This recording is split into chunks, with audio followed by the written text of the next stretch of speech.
Hi everybody, it's Mallory and I wanted to do another tutorial for you, and this tutorial is going to be all about French braiding. So many people don't know how to French braid, or they are too scared of it because it just seems really complicated, but I promise it's super easy and anyone can do it.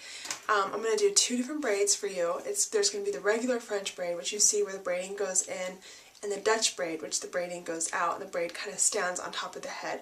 And that's really how you would do a cornrow braid.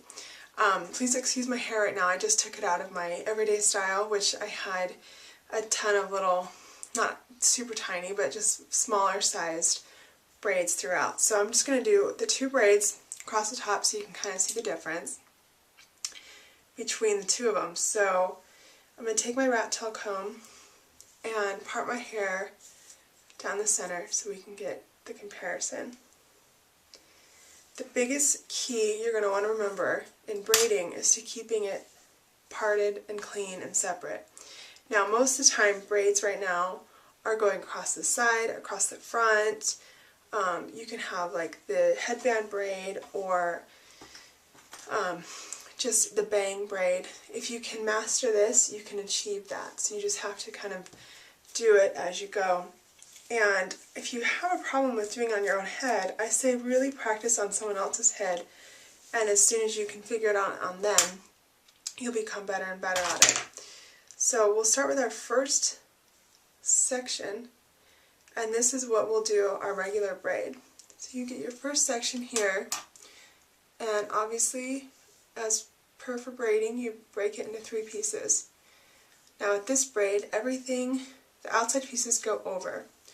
Everything gets one swipe, and then what you're going to do is you're going to hold your hair kind of in one hand between the fingers and take your other loose hand and gather a little bit of hair on either side. Switch the hair over, gather a little bit of hair, make sure it's consistent as far as the amount that you take on either side. So you have it, everything goes one swipe, and I'm always trying to hold close to the base. I don't want to hold towards my ends, because if you hold towards the ends it starts to unravel.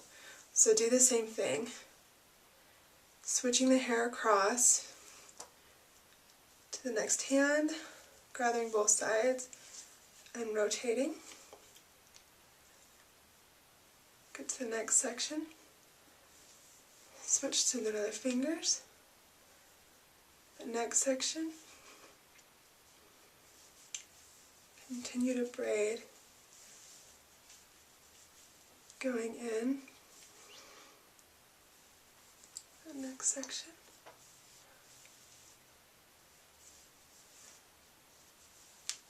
Okay, simple as that. And then I'm going to just kind of braid to a little bit towards the end. So, things to remember with this braid: you take the 3 pieces, you braid going in, and remember each time you cross the sections, you gather a piece from either side. Now a lot of people have problems holding on to it and where they're going to put it, but you can notice my parts are real clean and my hair is just really sectioned up, so it's not difficult to keep track of it and keep knowing where it's supposed to be. Now the trick also you want to do with braiding is just to hold every piece in the right spot. So as you hold it there, you're going to be able to gather it together and not lose any of your ends. So this one, I'm going to do another French braid and show you the Dutch braid technique.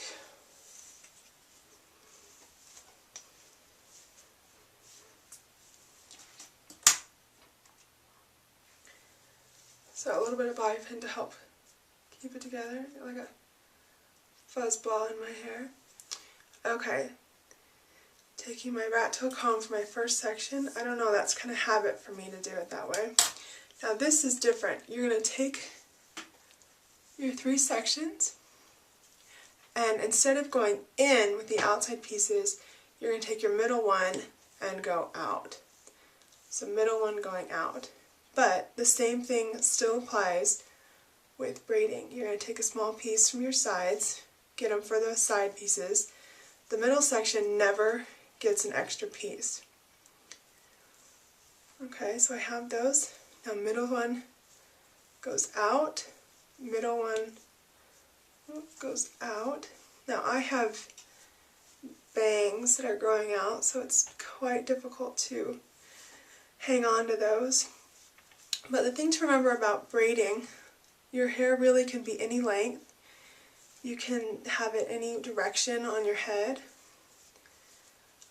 You just need to practice.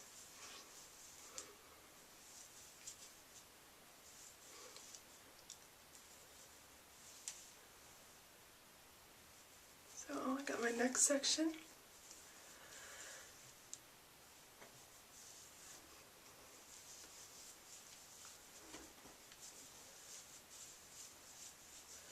Now, this one has to go a little bit farther back before I can really have you see the difference, but it's getting there. Middle section over the top, middle section over the top.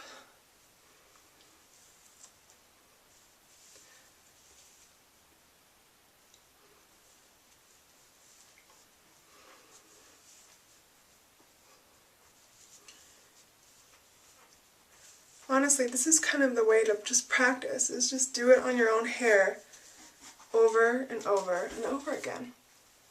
I learned to do braiding when I was younger on my sisters, and if you ask them, they tell you that I insisted they let me do their hair all the time until I really figured it out.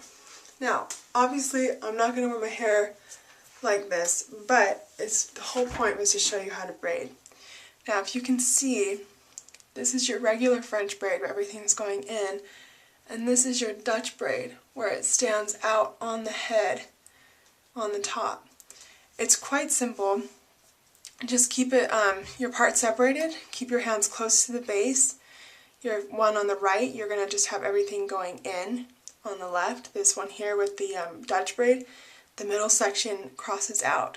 And that's the difference between the braiding. Just keep practicing, and before you know it, you can do just about anything. If you have any questions, let me know, and just try the braids. Be brave. It's possible. You can do it. Thanks so much. Bye.